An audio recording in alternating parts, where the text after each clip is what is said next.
O que a polícia está tentando descobrir é, do momento do arrebatamento no bar do Litrão até encontrar o corpo da menina foram 5 dias, cerca de 5 dias. Só que o corpo, não é? Nós vimos a foto da perícia no local, o corpo da Juliana, o corpo está praticamente intacto, né? Não precisou de um exame de DNA, não precisou fazer o reconhecimento pela roupa que ela vestia no momento. Não, pelo contrário. O rosto dela, de hoje, é o mesmo rosto quando ela estava viva. Ou seja, essa menina pode ter sido morta, o carro teria sido estacionado ali atrás do supermercado de Paraisópolis na sexta-feira. Ou ela foi morta 2 dias depois de ter sido arrebatada, o que eu particularmente não acredito. Que eles ficariam com essa menina 2 dias, ela com vida, ou então mantiveram ela viva enquanto rolava o Tribunal do Tráfico. Ou então não se descarta também a possibilidade do corpo dela, por exemplo, ter sido escondido numa geladeira. Tanto que não foi o odor, não foi o cheiro do corpo que levantou a atenção da polícia. Na própria sexta-feira, os homens da Polícia Militar de São Paulo viram que tinha um carro estranho parado naquele ponto. Imediatamente esses homens perceberam, não é, que os moradores estavam reclamando, diziam que esse carro não era de ninguém, mas como puxando a placa tudo estava absolutamente normal, tudo estava absolutamente dentro da lei, pode até ser um carro clonado, não se descarta essa possibilidade também. Não abriram o porta-malas e uma outra testemunha também me disse, hoje de manhã, que a chave estava no contato. Então, se a chave estava no contato e não abriram porta-malas, também causa estranheza. Mas eu não vou entrar nessa polêmica agora, porque isso é o de menos. Só que, na verdade, o que ia ter significado é o mistério ter acabado na sexta-feira, o corpo ter sido encontrado na sexta-feira. Então, não se sabe ainda precisar a hora e o dia da morte da policial Juliana. Se ela foi guardada num cativeiro. Falando em medicina, um tiro na virilha é capaz de matá-la em questão de horas. O corpo vai perdendo sangue e, se não houver um tratamento, se a parte onde ela foi perfurada não tiver uma compressão para que pare de sangrar, imediatamente começa a ocorrer a falência múltipla dos órgãos. O rim e o coração são os primeiros afetados, depois do fígado, não é? Geralmente onde o tiro no abdômen acaba perfurando primeiro e depois o corpo inteiro para de funcionar. Então a polícia trabalha nesse momento do arrebatamento, do local onde ela foi retirada, até o carro, quanto tempo demorou?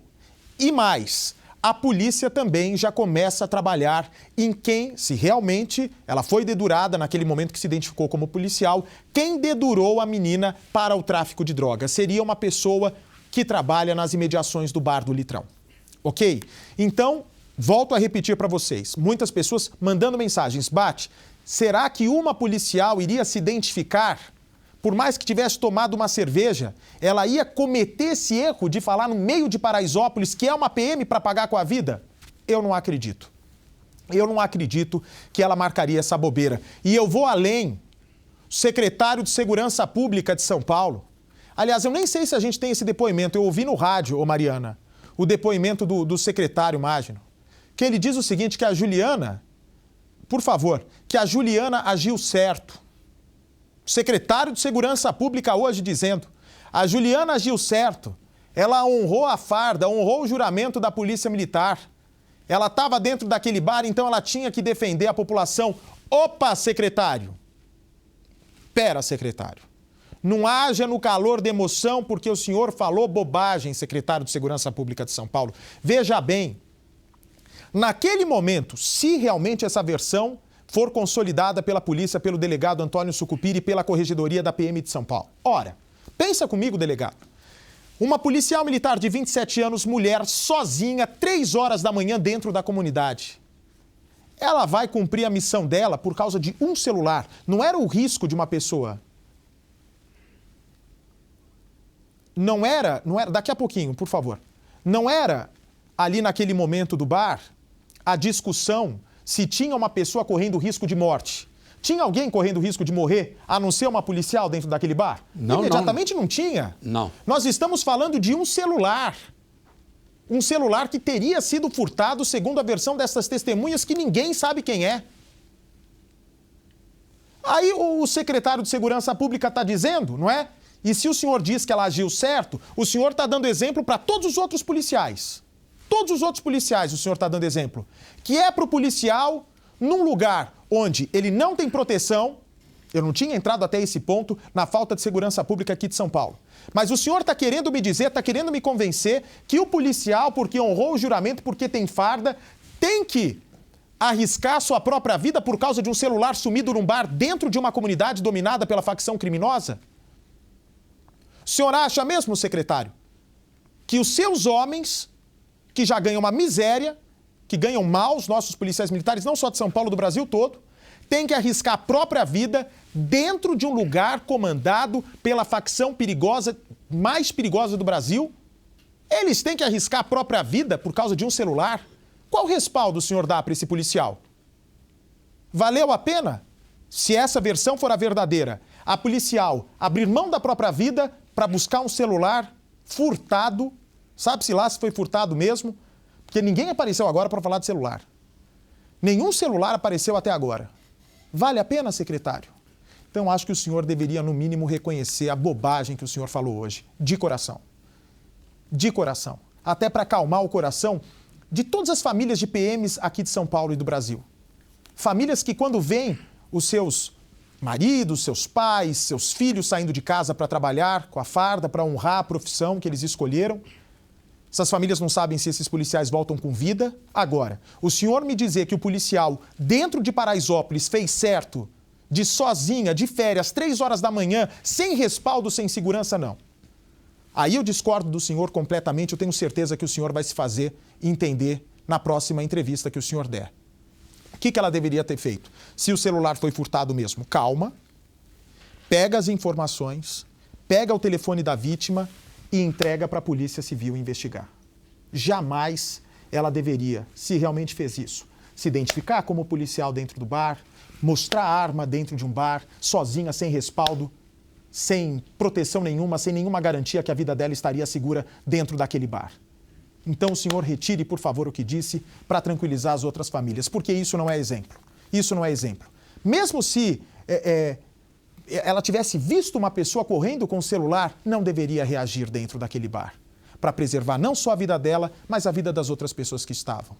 Pode ter agido pelo calor da emoção, sim, mas quando um erro acontece, por que se estuda? Quando um avião cai, por que se gasta milhões de dólares para se investigar a queda de um avião? Não que vá trazer a vida das pessoas de volta, mas para que os próximos comandantes, controles aéreos, diretores de empresa, comissários, aprendam com o erro como evitar uma nova queda provocada pelo erro investigado. Então é isso que a gente tem que trazer. Se a polícia realmente bancar e comprovar para São Paulo que essa policial cometeu esse erro de dizer naquele bar que era policial, que vocês investiguem direitinho e mostrem no treinamento. Olha, policial no dia tal, agiu dessa maneira, colocou em risco a sua vida e colocou em risco a vida das pessoas que estavam por lá. É claro que é lindo você ver uma menina de 27 anos brigando pela profissão que escolheu, brigando pela farda que veste, honrando o Estado pelo qual responde na segurança, mas com calma, com cuidado e com cautela, porque melhor do que recuperar um celular, melhor do que ver uma menina brigando pela sua farda, era ter a Juliana de volta para a mãe dela, que até hoje chora por isso. Eu vou conversar agora com o Coronel Márcio, é isso, Mariana?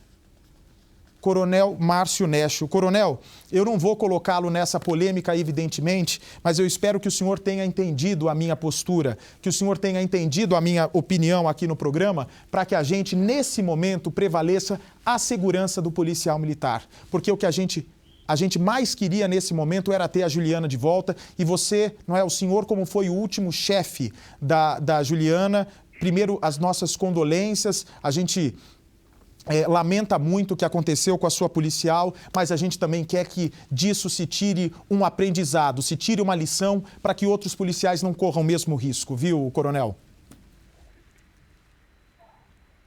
Coronel Márcio? Boa tarde, Bate. Boa tarde, amigo. Realmente o que aconteceu aí foi uma fatalidade, né? A gente também estava com esperança que a policial militar fosse encontrada viva, mas infelizmente aí a criminalidade aí não perdoa quando depara com um policial militar. Me diga uma coisa, por favor, o coronel. Me diga uma coisa, por gentileza, como que era a Juliana no trabalho, no dia a dia? Ela era uma profissional exemplar, ela era uma menina nova na polícia, tinha 2, 3 anos. Queria que o senhor dissesse, não é, hoje, são imagens agora há pouco, do enterro, da comoção, são policiais que trabalhavam diretamente com a Juliana, que perdem não só uma colega de trabalho, mas uma pessoa que faz parte da família. Muitos policiais passam mais tempo durante o trabalho do que na própria casa com suas famílias, porque é o seu ganha-pão. Como era a Juliana no dia a dia trabalhando como policial? A Bate é uma excelente companheira da equipe que ela trabalhava, uma policial educada, dedicada, cumpridora das normas. A gente sente muito a perda dela. Realmente vai ser uma perda irreparável aí, tanto para o 3º Batalhão como para a Polícia Militar. Uma policial exemplar, uma folha, várias ocorrências que ela atendia. Uma policial que a gente vai sentir muita falta no dia a dia daqui, do nosso cotidiano policial militar. O seu Márcio Necho, que é o coronel, o último chefe da Juliana, eu lhe pergunto algo. O senhor encontrava constantemente a policial, o senhor como coronel responsável pelo batalhão, muitas vezes não tem contato direto com todos os seus homens e mulheres que seguem na corporação. Mas o senhor tinha um contato, encontrava de vez em quando? O senhor acha que ela marcaria essa bobeira no meio de Paraisópolis, local tão temido aqui em São Paulo, ela se identificaria como policial às 3 horas da manhã? Não, Bate, a circunstância que aconteceu na nossa formação, nós temos um juramento que a gente vai acabar agindo em qualquer circunstância, tá? Com certeza ela presenciou um fato ocorrendo e nós, como policiais militares, independente de estarem de serviço ou na hora de folga, a gente acaba agindo, tá? Infelizmente, na circunstância que ela estava, na comunidade do Paraisópolis, tá? A situação que aconteceu, posteriormente sendo identificada e os delinquentes aparecerem lá no local e covardemente atacarem ela e ceifarem com a vida dela, isso é imperdoável, né? Mas o policial militar tem todo o preparo, certo, para agir em qualquer situação. Mas o coronel, aí eu preciso discordar do senhor. O senhor acha que algum policial tem preparo para as 3 horas da manhã, de madrugada, se apresentar como PM sozinho dentro de Paraisópolis e contra a gangue inteira dessa facção criminosa que domina lá? O senhor acha que algum policial é capaz de driblar essa facção toda no coração de Paraisópolis? O senhor acha que tinha mesmo que fazer isso? O fato dela ter se apresentado como policial militar, essas circunstâncias nós vamos apurar nas investigações que nós estamos fazendo aqui, tanto a Polícia Civil quanto a Polícia Militar. Tá? Mas a circunstância lá, num primeiro momento, tá, que ela viu o que estava acontecendo, é uma reação normal de um policial militar. Mas por causa de um furto de celular colocar em risco a vida dela e das pessoas que estavam no bar? Desculpa, coronel, pode ser ignorância minha. O Percival concorda comigo nesse caso? A gente não falou sobre isso. O que o coronel disse é que o policial, ele falou do jornalista, de fato, é a única profissão que o policial, ao entrar na corporação, faz um juramento de sangue, ou seja, sacrificar, se necessário, a própria vida em defesa da sociedade. Agora, ele tem que ter a sensibilidade, a experiência, o traquejo de avaliar a situação que se encontra para tomar determinadas atitudes. Até dentro de um local como esse aí, o tipo de arma que ele vai usar. Ela estava com uma arma curta, uma pistola .40. Mas se fosse uma operação policial, lá teriam os policiais com fuzis, metralhadora, submetralhadora. Não era o caso.